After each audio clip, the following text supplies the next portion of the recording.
रही है बर्फबारी ने मैदानी क्षेत्रों में से जुड़े हुए सभी अधिकारीगण और उपस्थित भाइयों बहनों,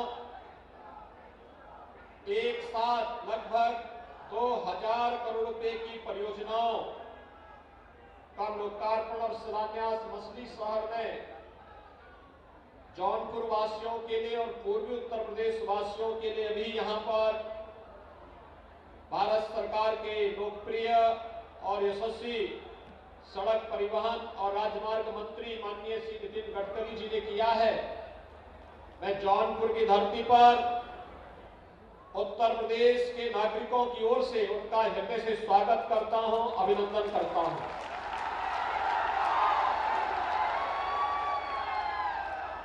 भाइयों बहनों,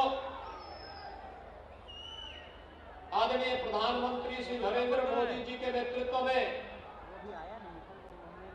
आज भारत दुनिया की एक बड़ी ताकत बनने की ओर अग्रसर है और उस बड़ी ताकत के लिए इंफ्रास्ट्रक्चर का सबसे महत्वपूर्ण योगदान होता है। भारत के इस इंफ्रास्ट्रक्चर के लिए अच्छी सड़कें हो, हाईवे का निर्माण, रेलवे का हो, वाटरवे हो, एयरपोर्ट हो, लॉजिस्टिक हब हो, इन सब की अपनी बड़ी भूमिका होती है और इस बड़ी भूमिका के लिए उस प्रकार का एक बड़ा विजन चाहिए। छोटी सोच के लोग बड़ा काम नहीं कर सकते हैं। पिछली सरकारों की सोच संकुचित थी, छोटी थी, इसलिए परिवार तक सीमित थे और आज प्रधानमंत्री मोदी जी के लिए भारत की 135 करोड़ की आबादी ही परिवार है और इसलिए भारत सरकार के स्तर पर इंफ्रास्ट्रक्चर डेवलपमेंट के जो बड़े बड़े प्रोजेक्ट आज लागू किए जा रहे हैं, उसका परिणाम है कि भारत की दुनिया के अंदर एक नया सम्मान बढ़ा है। और इंफ्रास्ट्रक्चर की जब बात होती है तो फिर हमारे सामने एक नाम उभर करके आता है और वह नाम आता है भारत के सड़क परिवहन और राजमार्ग मंत्री के रूप में माननीय श्री नितिन गडकरी जी का। उन्होंने विकास के हाईवे को जो एक नया स्वरूप दिया, वह अपने आप में अभूतपूर्व है, अभिनंदनीय है। भगवान राम त्रेता युग में हुए थे, लेकिन राम जानकी मार्ग के निर्माण की बात किसी ने नहीं की। जिस मार्ग से भगवान राम माता जानकी को लेकर अयोध्या आए थे, उस मार्ग के निर्माण की बात किसी ने नहीं की। उस मार्ग को विकास की नई सोच देने का कार्य भी किसी ने किया तो माननीय नितिन गडकरी जी ने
लिए कार्य प्रारंभ किया है, आज उसका परिणाम है कि वे विकास के कार्य युद्ध स्तर पर चलते हुए दिखाई दे रहे हैं।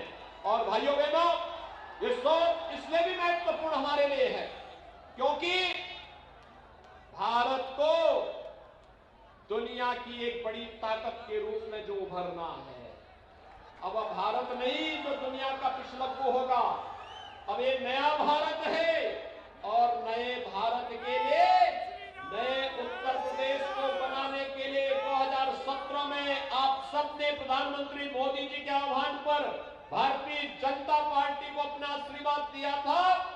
आज हम सब एक बार फिर आपके बीच आए हैं आपसे कहने के लिए, ये हमारे जितने भी माननीय सांसदगण मंच पर बोले, श्री बीपी सरोज, श्रीमती सीमा द्विवेदी जी, श्री गिरीश यादव जी, हमारे माननीय विधायकगण जो मंच पर अपनी भाषण में, अपने उद्बोधन में जिन मुद्दों को रखे होंगे, आप देखना जब माननीय गडकरी जी का भाषण शुरू होगा तो उसके साथ इन सभी समस्याओं का समाधान भी उसके साथ अपने आप होगा। हम समस्या को समस्या नहीं बने रहने देना चाहते। हमने समस्या के समाधान का संकल्प लिया है और इसी बात के संकल्प के साथ हम लोग सार्वजनिक जीवन में आए हैं। समस्या का जो समाधान करे वही सरकार है और जो समस्या पैदा करे वही वंशवादी राजनीति करने वाले राजनेता हैं। परिवारवाद और वंशवाद के आधार पर जिन लोगों ने प्रदेश के नौजवानों के जीवन के साथ खिलवाड़ किया, किसानों को बदहाल किया, गरीबों की रोजी रोटी पर डकैती डालने का कार्य किया, जाति के नाम पर आपस में लड़ाने का कार्य किया, पेशेवर माफिया और अपराधियों को सत्ता का सरपरस्त बना करके व्यापारियों की संपत्ति पर कब्जा करने और उद्यमियों को उजाड़ने का कार्य किया, वे लोग विकास नहीं करा सकते थे, नहीं करा सकते थे। भाइयों बहनों, विकास की उनकी सोच ही नहीं थी, वो कैसे कराते? जब भी कोई नौकरी निकलती थी तो खानदान निकल पड़ता था वसूली में, पूरा खानदान निकल पड़ता था वसूली में। आज तो हम लोग लगभग 5 वर्ष में 5 लाख नौजवानों को प्रदेश के अंदर सरकारी नौकरी देने की स्थिति में है और 5 लाख लोगों को सरकारी नौकरी दी गई। कोई नहीं कह सकता किसी नौकरी पे किसी ने पैसा मांगा हो, कोई सिफारिश भी नहीं कोई कर सकता। ईमानदारी के साथ प्रदेश के नौजवानों को उनका हक देने का कार्य, जो संकल्प था उस संकल्प को आगे बढ़ाने का कार्य किया गया। भाइयों बहनों, कोरोना के दौरान आप सबने देखा होगा, आप सबने देखा होगा, ये कोरोना महामारी पिछले 20-22 महीनों से पूरी दुनिया को पस्त की हुई है, लेकिन भारत के अंदर प्रधानमंत्री मोदी जी के नेतृत्व में कोरोना प्रबंधन का जो अभूतपूर्व कार्य हुआ और दुनिया के सामने एक नजीर है। और बिना रुके, बिना डिगे, बिना झुके, क्या गांव हो, क्या गरीब हो, क्या किसान हो, क्या नौजवान हो, क्या महिलाएं हो, समाज के प्रत्येक तबके के लिए इस प्रकार की योजनाओं को लागू करना, उसे लागू करना, चाहे वह फ्री में टेस्ट हो, फ्री में उपचार और फ्री में वैक्सीन के साथ साथ अब फ्री में अन्न योजना का लाभ भी। डबल डोज की सरकार है तो अन्न का डबल डोज भी मिलेगा। कितने लोगों ने वैक्सीन लगाया है यहां पे? इसका मतलब जो लोग वैक्सीन का विरोध कर रहे थे, आप सबने संकल्प ले लिया कि अब उनको पूरी तरह उनको ही विरोध कर देना है। कुछ लोग वैक्सीन का विरोध कर रहे थे ना, क्या वे ठीक कर रहे थे? वे जीवन के साथ खिलवाड़ कर रहे थे, देश की लड़ाई को कमजोर कर रहे थे, गरीब को बचाने की मुहिम का विरोध कर रहे थे। अन्न योजना का लाभ जिन गरीबों को इस समय मिल रहा है, 2017 के पहले यही अन्न माफियाओं के पास चला जाता था। सत्ताधारी, सत्ता का प्रश्रय पाने वाले माफिया, ये पेशेवर गुंडे इस अन्न को खा जाते थे और सत्ता का हाथ उनके साथ होता था। दोनों मिलकर के, एक साथ मिलकर के गरीब का हक छीनने का कार्य करते थे। आज तो भाइयों बहनों, आपने देखा होगा, न केवल अन्न योजना के माध्यम से सर्वाधिक प्रवासी कामगार और श्रमिक अगर किसी जनपद में आया तो जौनपुर जनपद था। 2 लाख से अधिक प्रवासी कामगार और श्रमिक कोरोना कालखंड में वापस जौनपुर में आए थे। लेकिन भाइयों बहनों, उसमें से प्रत्येक के जीवन को बचाने के साथ साथ प्रत्येक के हाथ को काम देने का कार्य भी हमने केंद्र और प्रदेश सरकार ने यहां पर किया है। कोई बेरोजगार नहीं, हर एक को राशन कार्ड भी दिया गया, फ्री में अन्न योजना का लाभ भी दिया गया। और फिर एक जनपद एक उत्पाद की योजना हो या फिर शासन की विभिन्न योजनाओं को जोड़ करके कोई हाईवे पे काम कर रहा था, कोई एक्सप्रेस वे पे काम कर रहा था, कोई गांव में ही चलने वाले विभिन्न प्रकार के कार्यक्रमों को कर रहा था। और अब तो हम लोगों ने त्रिस्तरीय पंचायत के प्रतिनिधियों के मानदेय के साथ साथ उनके अधिकार को भी बढ़ाने का काम किया। गांव के अंदर विकास के कार्य के लिए बहुत इंतजार नहीं करना पड़ेगा। विकास का कार्य गांव के अंदर त्वरित गति से आगे बढ़ सके, इसके लिए भी इस कार्यक्रम को आगे बढ़ाया है। निराश्रित महिला, विधवा महिला हो या वृद्धजन हो, इन सभी लोगों के मानदेय में इसीलिए बढ़ोतरी की गई है। दिव्यांगजन हो, हमारे यहां किसी व्यक्ति के नाम पर नहीं, हमारे यहां निराश्रित जो है उस निराश्रित के नाम पर ही उसको पेंशन दी जाएगी। ऐसा नहीं होता जो पिछली सरकार करती थी, अपनी पार्टी के नाम पर वह जबरदस्ती खैरात बांटती थी, प्रदेश के खजाने में डकैती डालने का कार्य करती थी। भारतीय जनता पार्टी ने तो कहा कि जो गरीब है उसके साथ हम खड़े होंगे, उसके साथ हमारी संवेदना ही नहीं होगी बल्कि शासन की योजना भी होगी। और भाइयों बहनों, शासन की योजनाओं को जोड़ने के लिए ही आज हम सब यहां पर उपस्थित हुए हैं। माननीय गडकरी जी का आगमन इस जौनपुर जनपद में आज हुआ है। आज उनके द्वारा यहां पर जो बहुप्रतीक्षित मांगे आपकी थी, शिलान्यास के उन कार्यक्रमों का, चाहे वह भदोही से जौनपुर मार्ग के चौड़ीकरण का कार्य है, लगभग 400 करोड़ रुपए की लागत से कार्य होगा, इसका शिलान्यास हो रहा है। मछली शहर से भदोही मार्ग के चौड़ीकरण के कार्य पर 700 करोड़ रुपए खर्च हो रहा है, आज उसका भी शिलान्यास यहां पर हो रहा है। जौनपुर में एक मेजर ब्रिज के निर्माण की कार्रवाई, इस पर भी यहां पर आज उसका भी कार्य, उसका शुभारंभ माननीय गडकरी जी के द्वारा किया जा रहा है। और इसके साथ ही जनपद जौनपुर से जुड़ी हुई लगभग 130 करोड़ रुपए की लागत की परियोजनाओं का शिलान्यास और लगभग 21 करोड़ की योजनाओं का यहां पर आज लोकार्पण का कार्यक्रम जनपद स्तर पर हो रहा है। पिछले दिनों हम लोग आए थे और उस समय मैंने कहा था इस सत्र में जौनपुर का मेडिकल कॉलेज भी प्रवेश के लिए तैयार हो जाएगा और जौनपुर मेडिकल कॉलेज में इस साल एमबीबीएस के प्रथम वर्ष में बच्चों का प्रवेश का कार्य भी प्रारंभ होने जा रहा है। भाइयों बहनों, भाजपा समाधान लेकर के आती है और उस समाधान के साथ आपको जोड़ने के लिए जो कहा सो करके दिखाया। विकास हो, गरीब कल्याण हो या आस्था का सम्मान हो। आस्था का सम्मान 13 दिसंबर को अभी आपने देखा होगा, काशी विश्वनाथ धाम का लोकार्पण प्रधानमंत्री जी के हाथों से हुआ है। आपने कितने लोगों ने इस कार्यक्रम को देखा था?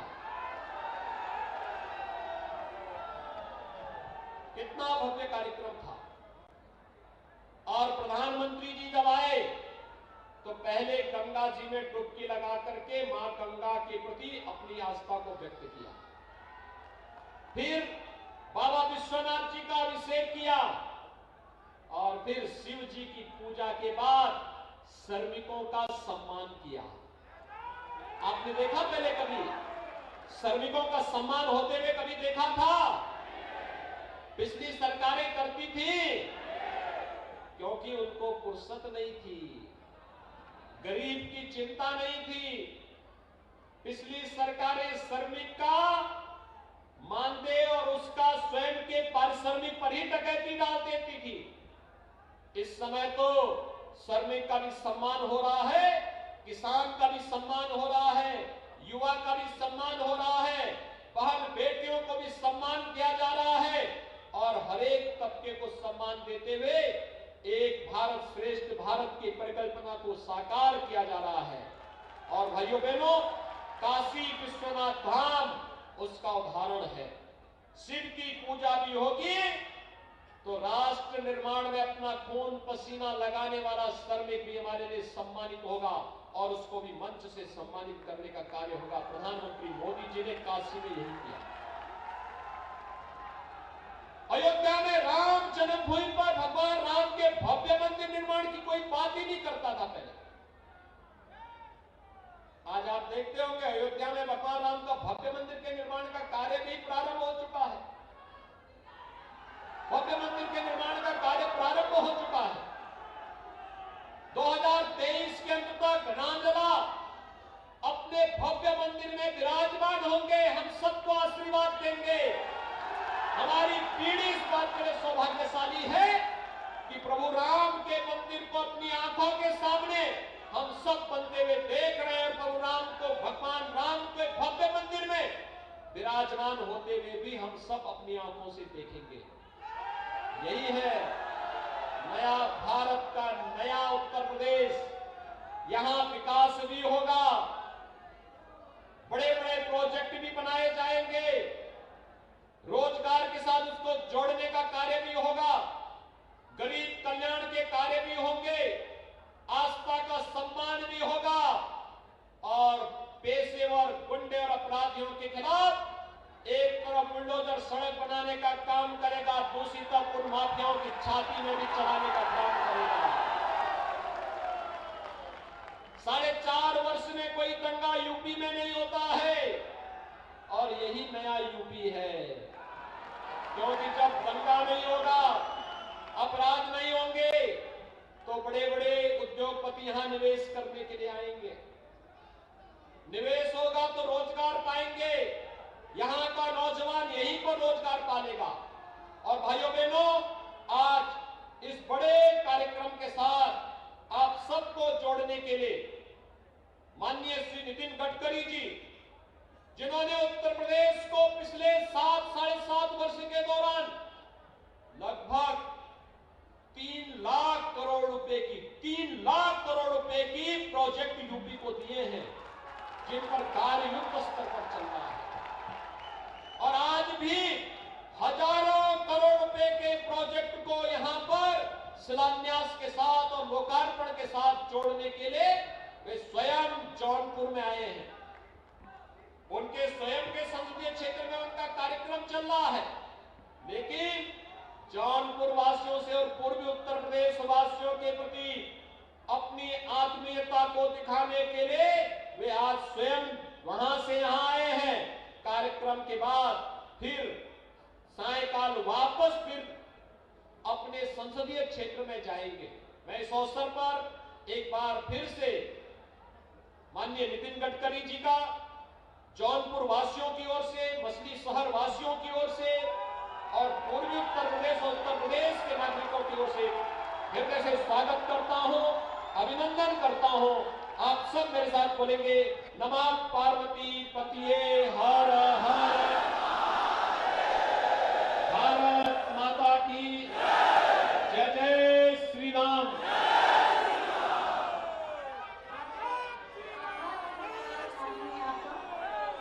आज माननीय सड़क परिवहन एवं राजमार्ग मंत्री श्री नितिन गडकरी एवं उत्तर प्रदेश के यशस्वी माननीय मुख्यमंत्री श्री योगी आदित्यनाथ जी के शुभ कदमों से। तो जौनपुर में मुख्यमंत्री योगी आदित्यनाथ को आपने सुना, दो बेहद ही महत्वपूर्ण बातें उन्होंने कही। पहली है कि डबल इंजन की सरकार है तो लोगों को फायदा भी डबल ही मिलेगा। साथ ही साथ वैक्सीन को लेकर उन्होंने जिक्र किया और कहा कि जो लोग वैक्सीन का विरोध कर रहे थे, जनता ने मूड बना लिया है कि चुनाव में उनका विरोध किया जाएगा। ऐतिहासिक और सांस्कृतिक महत्व का एक प्राचीन शहर है।